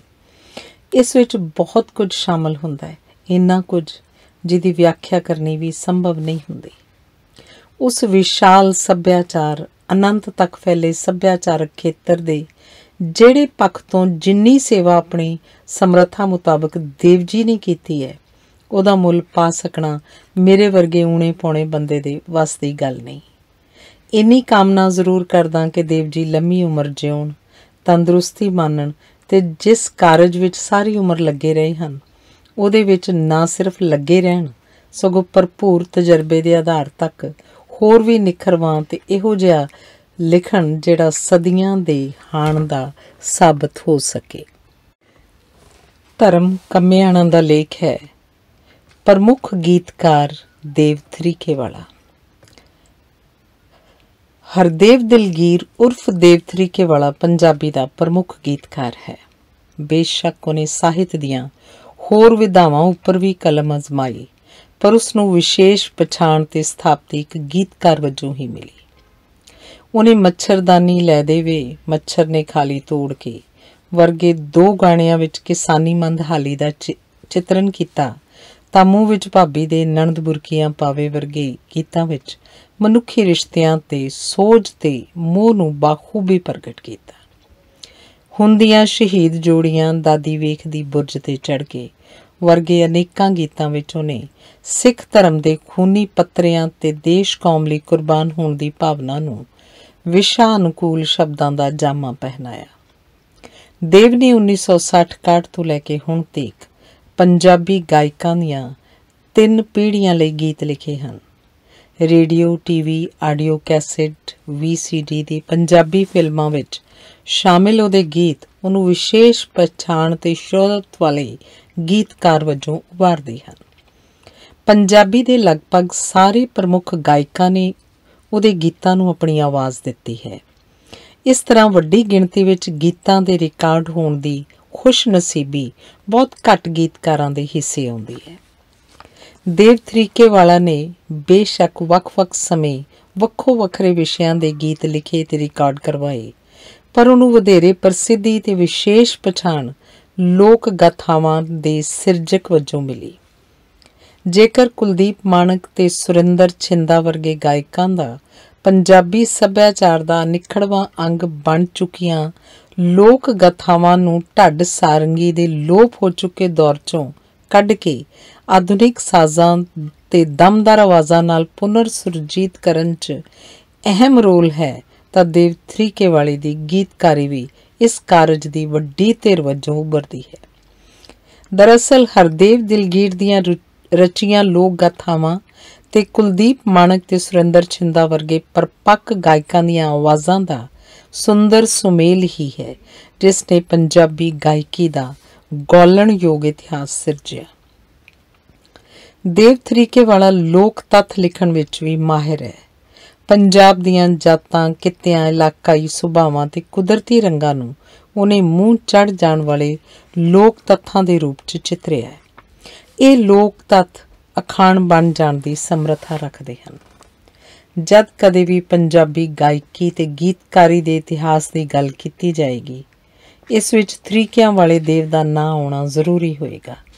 ਦੇਵ ਦੇ ਨਾਂ ਤੋਂ ਬਿਨਾਂ ਪੰਜਾਬੀ ਗਾਇਕੀ ਤੇ ਗੀਤਕਾਰੀ ਦਾ ਇਤਿਹਾਸ ਅਧੂਰਾ ਮਹਿਸੂਸ ਹੋਏਗਾ। ਅਜਿਹੀ ਪਛਾਣ, ਸ਼ੋਹਰਤ ਤੇ ਸਥਾਪਤੀ ਕਿਸੇ ਵਿਰਲੇ ਟਾਵੇਂ ਨੂੰ ਹੀ ਨਸੀਬ ਹੁੰਦੀ ਹੈ। ਹਰਨੇਕ ਸਿੰਘ ਘੜੂਆਂ ਦਾ ਲੇਖ ਹੈ, ਭਾਵਨਾਵਾਂ ਦੀ ਸ਼ਾਇਰੀ ਕਰਦਾ ਹੈ ਦੇਵ। ਕੋਈ ਵੇਲਾ ਸੀ ਲੱਚਰ ਕਿਸਮ ਦੀ ਗਾਇਕੀ ਨੇ ਪੰਜਾਬ ਦੇ ਨਕਸ਼ ਧੁਆਂਕ ਕੇ ਰੱਖ ਦਿੱਤੇ। ਫਿਰ ਕਿਸੇ ਯੋਧੇ ਵਾਂਗੂ ਜਿਹਨੇ ਦਰਿਆਵਾਂ ਦੇ ਵਹਿਣ ਮੋੜ ਦਿੱਤੇ ਹੋਣ, ਇੱਕ ਜੋੜੀ ਨੇ ਬੰਨ ਮਾਰ ਕੇ ਜਿੱਥੇ ਅਸ਼ਲੀਲ ਗਾਇਕੀ ਕੱਚੇ ਰੰਗਾਂ ਵਾਂਗ ਧੋ ਸੁੱਟੀ, ਉੱਥੇ ਸਿਹਤਮੰਦ ਗਾਇਕੀ ਵੱਲ ਧਿਆਨ ਖਿੱਚਿਆ। ਇਸ ਜੋੜੀ ਦਾ ਨਾਂ ਦੇਵ ਥਰੀਕਿਆਂ ਵਾਲਾ ਗੀਤਕਾਰ ਤੇ ਗਾਇਕ ਕੁਲਦੀਪ ਮਾਣਕ। ਦੇਵ ਥਰੀਕਿਆਂ ਵਾਲੇ ਦੇ ਗੀਤਾਂ ਨੂੰ ਲੜ ਬੰਨ੍ਹ ਕੇ ਮਾਣਕ ਨੇ ਅਜਿਹੇ ਰੰਗ ਬੰਨੇ ਕਿ ਪੂਰੇ ਪੰਜਾਬ ਦੇ ਸੱਭਿਆਚਾਰ ਵਿੱਚ ਇਨਕਲਾਬ ਜਿਹਾ ਆ ਗਿਆ। ਪਿੰਡਾਂ ਵਿੱਚ ਦੇਵ ਦੇ ਲਿਖੇ ਤੇ ਮਾਣਕ ਦੇ ਗਾਏ ਗੀਤ ਸਾਰਾ ਸਾਰਾ ਦਿਨ ਵੱਜਦੇ ਰਹਿੰਦੇ। ਬਰਸਾਤੀ ਲੇਖਕ ਤੇ ਗਾਇਕ ਰੁਲ ਖੁਲ ਕੇ ਰਹਿ ਗਏ।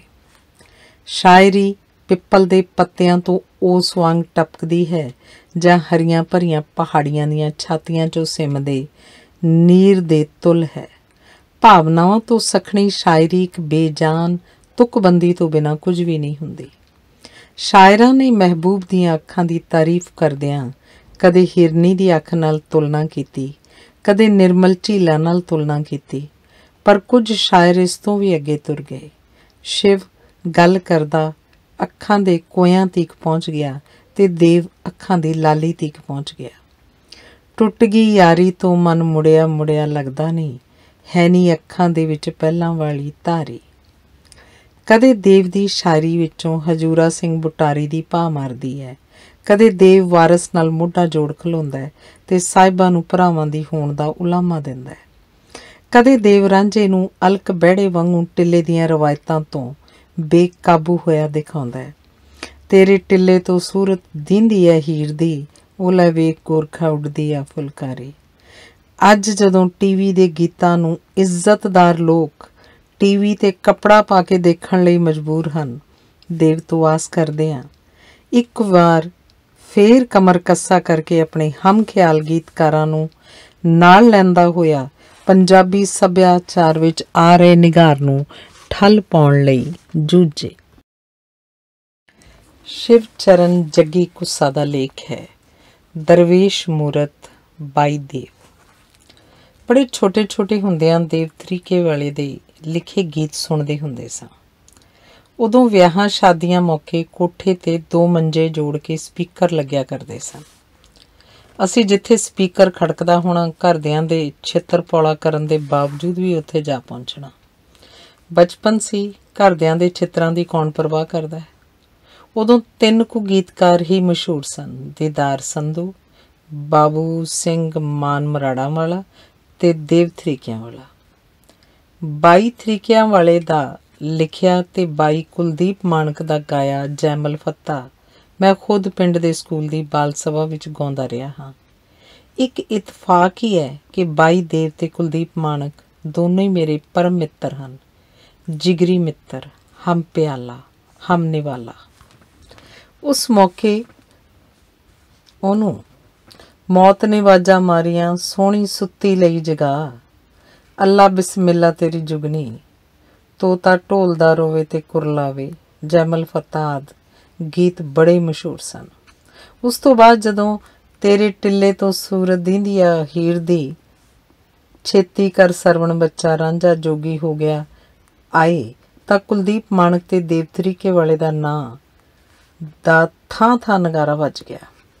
ਫਿਰ ਕਿਹੜੇ ਬੰਨਣਾ ਸੱਜਣ ਦੇ ਗਾਨਾ, ਨਿੱਕੀ ਨਿੱਕੀ ਕੱਤੇ ਲੋਗੜੀ, ਪੱਟੇ ਜਾਣਗੇ ਸਾਧਾਂ ਦੇ ਚੇਲੇ, ਤੇ ਰੱਸਾ ਹੋਵੇ ਗੰਢ ਲਾ ਲਈਏ, ਟੁੱਟੀ ਯਾਰੀ ਦਾ ਕੀ ਲਾਜ ਬਣਾਈਏ ਵਰਗੇ ਗੀਤਾਂ ਨੇ ਤਾਂ ਦੇਵ ਤਰੀਕਿਆਂ ਵਾਲੇ ਦੇ ਪ੍ਰਸ਼ੰਸਕਾਂ ਨੂੰ ਇੱਕ ਤਰ੍ਹਾਂ ਨਾਲ ਕੀਲ ਕੇ ਬੰਨ੍ਹ ਲਿਆ। ਮੇਰੇ ਵਰਗੇ ਬਚਪਨ ਤੋਂ ਲੈ ਕੇ ਹੁਣ ਤੱਕ ਉਹਦੇ ਪ੍ਰਸ਼ੰਸਕ ਹੀ ਤੁਰੇ ਆ ਰਹੇ ਹਨ। DM ਕਾਲਜ ਮੋਗੇ ਜਾ ਕੇ ਮੈਨੂੰ ਪਤਾ ਲੱਗਾ ਕਿ ਦੇਵ ਤਰੀਕਿਆਂ ਵਾਲੇ ਦਾ ਅਸਲ ਨਾਂ ਹਰਦੇਵ ਦਿਲਗੀਰ ਹੈ। ਜਦੋਂ ਮੈਂ ਉਹਦੀ ਕਹਾਣੀ ਸੰਗ੍ਰਹਿ ਜੈਲਦਾਰ ਨਹੀਂ ਪੜ੍ਹਿਆ, ਮੈਨੂੰ ਹਾਲੇ ਤੱਕ ਸਮਝ ਨਹੀਂ ਆਈ ਕਿ ਉਹ ਆਪਣੇ ਨਾਂ ਨਾਲ ਦਿਲਗੀਰ ਕਿਉਂ ਲਾਈ ਫਿਰਦਾ, ਜਦ ਕਿ ਉਹ ਹਮੇਸ਼ਾ ਮੱਕੀ ਦੀਆਂ ਖਿੱਲਾਂ ਵਾਂਗ ਖਿੜਿਆ ਹੀ ਮਿਲਦਾ, ਬੜੇ ਤਰੋ ਤਾਜ਼ਾ ਮੂਡ ਵਿੱਚ, ਤੇਰ ਮੇਰ ਤੋਂ ਨਿਰਲੇਪ। ਆਪਣੇ ਨਾਵਲਾਂ ਕਰਕੇ ਮੈਨੂੰ ਤਕਰੀਬਨ ਅੱਧਾ ਸੰਸਾਰ ਗਾਉਣ ਦਾ ਮੌਕਾ ਮਿਲਿਆ। ਇਹਨਾਂ ਬਾਹਰਲੀਆਂ ਫੇਰੀਆਂ ਦੌਰਾਨ ਮੈਨੂੰ ਬੜੇ ਵੱਡੇ ਵੱਡੇ ਬੰਦੇ ਮਿਲੇ। ਇਹਨਾਂ ਵਿੱਚ ਲੇਖਕ, ਕਲਾਕਾਰ, ਐਕਟਰ ਤੇ ਗੀਤਕਾਰ ਵੀ ਸ਼ਾਮਲ ਹਨ। ਕਈ ਤਾਂ ਬੜੇ ਮਿੱਠੇ ਤੇ ਮਿਲਣਸਾਰ ਹਨ ਤੇ ਕਈਆਂ ਦਾ ਤਾਂ ਰੰਗੜਾਊ ਹੀ ਲੋਟ ਨਹੀਂ ਆਉਂਦਾ। ਪਰ ਜੋ ਤਸੱਲੀ ਤੇ ਸਕੂਨ ਮੈਨੂੰ ਬਾਈ ਦੇਵ ਤਰੀਕਿਆਂ ਵਾਲੇ ਨੂੰ ਮਿਲ ਕੇ ਮਿਲਿਆ, ਉਹ ਗੂੰਗੇ ਦੇ ਗੁੜ ਖਾਣ ਵਾਂਗ ਦੱਸਣ ਤੋਂ ਪਰੇ ਹੈ।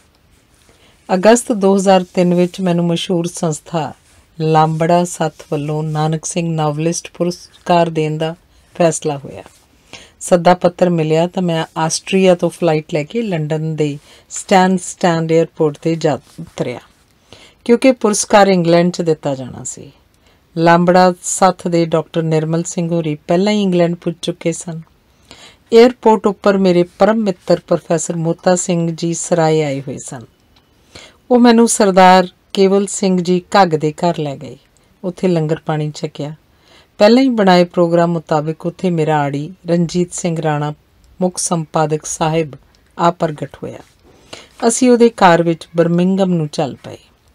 ਰਸਤੇ 'ਚ ਉਹਨੇ ਮੈਨੂੰ ਦੇਵ ਤਰੀਕਿਆਂ ਵਾਲੇ ਦੇ ਆਏ ਹੋਣ ਬਾਰੇ ਦੱਸਿਆ। ਰਸਤੇ ਵਿੱਚ ਤਰੀਕਿਆਂ ਵਾਲੇ ਨੂੰ ਮਿਲ ਚਲੀਏ, ਰਾਣੇ ਨੇ ਕਿਹਾ, ਪਰ ਮੈਂ ਕੁਝ ਝਿਜਕ ਜਿਹੀ ਦਿਖਾਈ। ਮੈਂ ਤਰੀਕਿਆਂ ਵਾਲੇ ਨੂੰ ਪਹਿਲਾਂ ਕਦੇ ਮਿਲਿਆ ਨਹੀਂ ਸੀ, ਪਤਾ ਨਹੀਂ ਕਿਹੋ ਜਿਹੇ ਮਤੇ ਦਾ ਬੰਦਾ ਹੋਏਗਾ। ਮੇਰਾ ਮਨ ਥਿੜਕ ਰਿਹਾ ਸੀ, ਕਿਉਂਕਿ ਪਖੰਡੀ, ਹੰਕਾਰੀ ਤੇ ਰੰਗੜਾਊ ਵਾਲੇ ਬੰਦਿਆਂ ਤੋਂ ਮੈਂ ਹਮੇਸ਼ਾ ਹੀ ਦੂਰ ਰਹਿੰਦਾ। ਗਿੱਦੜ ਮਾਰ ਬੰਦੇ ਮੈਨੂੰ ਉਂਝ ਨਹੀਂ ਚੰਗੇ ਲੱਗਦੇ। ਯਾਰਾ ਤੂੰ ਬੰਦੇ ਨੂੰ ਮਿਲ ਕੇ ਤਾਂ ਦੇਖ, ਰੂਹ ਖੁਸ਼ ਹੋ ਜਾਂਦੀ ਹੈ। ਰਾਣੇ ਨੇ ਮੇਰੀ ਦੋ ਚਿੱਤੀ ਤੋੜੀ। ਮੈਂ ਸਹਿਮਤ ਹੋ ਗਿਆ। ਰਣਜੀਤ ਸਿੰਘ ਰਾਣਾ ਨੇ ਆਪਣੀ ਕਾਰ ਗਾਇਕ ਅਤੇ ਤਰੀਕਿਆਂ ਵਾਲੇ ਦੇ ਸ਼ਾਗਿਰਦ MC ਕਰਨ ਦੇ ਘਰ ਅੱਗੇ ਜਾ ਲਾਈ। ਅੰਦਰ ਜਾ ਕੇ ਰਾਣੇ ਨੇ ਸਾਡੀ ਜਾਣ ਪਹਿਚਾਣ ਕਰਵਾਈ ਤਾਂ ਦੇਵ ਤਰੀਕੇ ਵਾਲੇ ਨੇ ਮੈਨੂੰ ਗਲਵੱਕੜੀ ਆ ਪਾਈ। ਉਹ ਜੱਗੀ, ਤੈਨੂੰ ਤਾਂ ਮੈਂ 10 ਸਾਲਾਂ ਤੋਂ ਪੜ੍ਹਦਾ ਹੋਣਾ। ਤਰੀਕਿਆਂ ਵਾਲਾ ਮੈਨੂੰ ਸੰਬੋਧਨ ਹੁੰਦਾ ਹੋਇਆ ਬੋਲਿਆ। ਉਹਦੇ ਇਹ ਬੋਲ ਮੇਰੇ ਲਈ ਸਭ ਤੋਂ ਵੱਡਾ ਪੁਰਸਕਾਰ ਸਨ। ਮੈਂ ਬਾਈ ਜੀ ਤੁਹਾਡੇ ਲਿਖੇ ਗੀਤਾਂ ਨੂੰ ਬਚਪਨ ਤੋਂ ਹੀ ਸੁਣਦਾ ਹੋਣਾ। ਮੇਰੇ ਉੱਤਰ ਤੋਂ ਸਾਰੇ ਹੱਸ ਪਏ। ਇਹ ਦੇਵ ਤਰੀਕੇ ਵਾਲੇ ਨਾਲ ਮੇਰੀ ਪਹਿਲੀ ਮਿਲਣੀ ਸੀ। ਇਸ ਪਹਿਲੀ ਮਿਲਣੀ ਵਾਰਤਾ ਨੇ ਮੇਰੇ ਅੰਦਰ ਵਿਸ਼ਵਾਸ ਭਰ ਦਿੱਤਾ ਕਿ ਹਰਦੇਵ ਦਿਲਗੀਰ ਨਿਮਰਤਾ, ਰੂਹ, ਯਾਰਾਂ ਦਾ ਯਾਰ ਤੇ ਦਰਵੇਸ਼ ਮੂਰਤ ਹੈ। ਹਉਮੈ ਉਹ ਤੋਂ ਕਰੋੜਾਂ ਮੀਲ ਦੂਰ ਹੈ। ਉਹਦੇ ਅੰਦਰ ਮਾਣ ਨਾਂ ਦੀ ਚੀਜ਼ ਹੀ ਕੋਈ ਨਹੀਂ। ਉਸ ਅੰਦਰ ਕੋਈ ਅਫਰੇਵਾ ਨਹੀਂ ਕਿ ਦੇਵ ਤਰੀਕੇ ਵਾਲੇ ਨੂੰ ਦੁਨੀਆ ਦੇ ਹਰ ਕੋਨੇ 'ਚ ਬੈਠਾ ਹਰ ਪੰਜਾਬੀ ਜਾਣਦਾ ਤੇ ਉਹ ਵਿਸ਼ਵ ਪੱਧਰ 'ਤੇ ਮਸ਼ਹੂਰ ਬੰਦਾ ਹੈ। ਮੈਨੂੰ ਮਹਿਸੂਸ ਹੀ ਨਹੀਂ ਹੋਇਆ ਕਿ ਦੇਵ ਨੂੰ ਮੈਂ ਪਹਿਲੀ ਵਾਰ ਮਿਲਿਆ। ਉਸ ਮਰਦ ਬੱਚੇ ਨੂੰ ਮਿਲ ਕੇ ਮੈਂ ਅਹਿਸਾਸ ਕੀਤਾ ਕਿ ਦੇਵ ਨੂੰ ਤਾਂ ਮੈਂ ਜੁਗੜਿਆਂ ਤੋਂ ਜਾਣਦਾ ਹਾਂ। ਅਗਲੇ ਦਿਨ ਮੈਨੂੰ ਲਾਂਬੜਾ ਸੱਥ ਵੱਲੋਂ ਨਾਨਕ ਸਿੰਘ ਨਾਵਲਿਸਟ ਪੁਰਸਕਾਰ ਦਿੱਤਾ ਜਾਣਾ ਸੀ। ਮੰਚ 'ਤੇ ਮੈਂ, ਡਾਕਟਰ ਨਿਰਮਲ ਸਿੰਘ ਲਾਂਬੜਾ ਸੱਥ, ਬੀਬੀ ਗੁਰਦੇਵ ਕੌਰ ਨਾਰੀ ਮੰਚ, ਬਲਿਹਾਰ ਸਿੰਘ ਰੰਧਾਵਾ ਤੇ ਦੇਵ ਤਰੀਕੇ ਵਾਲੇ ਬੈਠੇ ਸਾਂ। ਮੇਰਾ ਮਨ ਅਤਿਅੰਤ ਖੁਸ਼ ਸੀ ਕਿ ਜਿਹੜੇ ਇਨਸਾਨ ਨੂੰ ਮੈਂ ਬਚਪਨ ਵਿੱਚ ਸਕੂਲ ਟਾਈਮ ਜਾਂ ਕਾਲਜ ਟਾਈਮ ਦੇਖਣ ਨੂੰ ਤਰਸਦਾ ਸੀ, ਉਹ ਮੇਰੇ ਬਰਾਬਰ ਮੰਚ ਉੱਪਰ ਸ਼ਸ਼ੋਭਤ ਸੀ।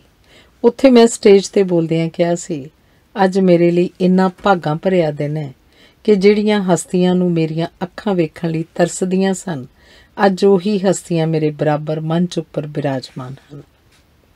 ਉੱਥੇ ਦੇਵ ਤਰੀਕੇ ਨੇ ਆਪਣਾ ਗੀਤ ਵੀ ਸੁਣਾਇਆ। ਜਦੋਂ ਦੇਵ ਚਿੱਠੀ ਲਿਖਦਾ ਹੈ ਤਾਂ ਉਹਦੀ ਸ਼ੁਰੂਆਤ ਦੂਰ ਵਸੇਂਦੇ ਦਿਲ ਦੇ ਨੇੜੇ ਰਹਿੰਦੇ ਮਿੱਤਰ ਹੁੰਦੀ ਹੈ। ਚਿੱਠੀ ਵਿੱਚ ਉਹ ਬਜ਼ੁਰਗਾਂ ਵਾਂਗ ਅਸੀਸਾਂ ਦੀ ਛਹਿਬਰ ਲਾ ਦਿੰਦਾ ਹੈ। ਫੋਨ ਕਰੀਏ ਤਾਂ ਹੱਸਦਾ ਹੀ ਰਹਿੰਦਾ ਹੈ। ਮੈਨੂੰ ਉਹ ਕਦੇ ਬਗਾਨਾ ਲੱਗਿਆ ਹੀ ਨਹੀਂ। ਭਰਾਵਾਂ, ਵੱਡੇ ਭਰਾਵਾਂ ਵਾਂਗ ਗੱਲਾਂ ਕਰਦਾ ਹੈ। ਮੈਨੂੰ ਇੰਝ ਜਾਪਦਾ ਹੈ ਕਿ ਜਿਵੇਂ ਅਸੀਂ ਇਕੱਠੇ ਪੜ੍ਹਦੇ ਰਹੇ ਹੋਈਏ। ਹਰਦੇਵ ਦਿਲਗੀਰ ਦੇ ਲਿਖੇ ਗੀਤ ਸਦੀਵੀ ਕਾਲ ਤੱਕ ਅਮਰ ਰਹਿਣਗੇ ਤੇ ਨਾਲ ਹੀ ਬਰਕਰਾਰ ਰਹੇਗਾ ਦੇਵ ਤਰੀਕਿਆਂ ਵਾਲਾ। ਅਕਾਲ ਪੁਰਖ ਅੱਗੇ ਇਹੀ ਦੁਆ ਹੈ ਕਿ ਸਾਡੇ ਫੱਕਰ ਫਕੀਰ ਬਾਈ ਦੇਵ ਤਰੀਕੇ ਵਾਲੇ ਦੀ ਉਮਰ ਉਹਦੇ ਗੀਤਾਂ ਜਿੱਡੀ ਹੋਵੇ। ਦੇਵ ਤਰੀਕੇ ਵਾਲਾ ਜ਼ਿੰਦਾਬਾਦ।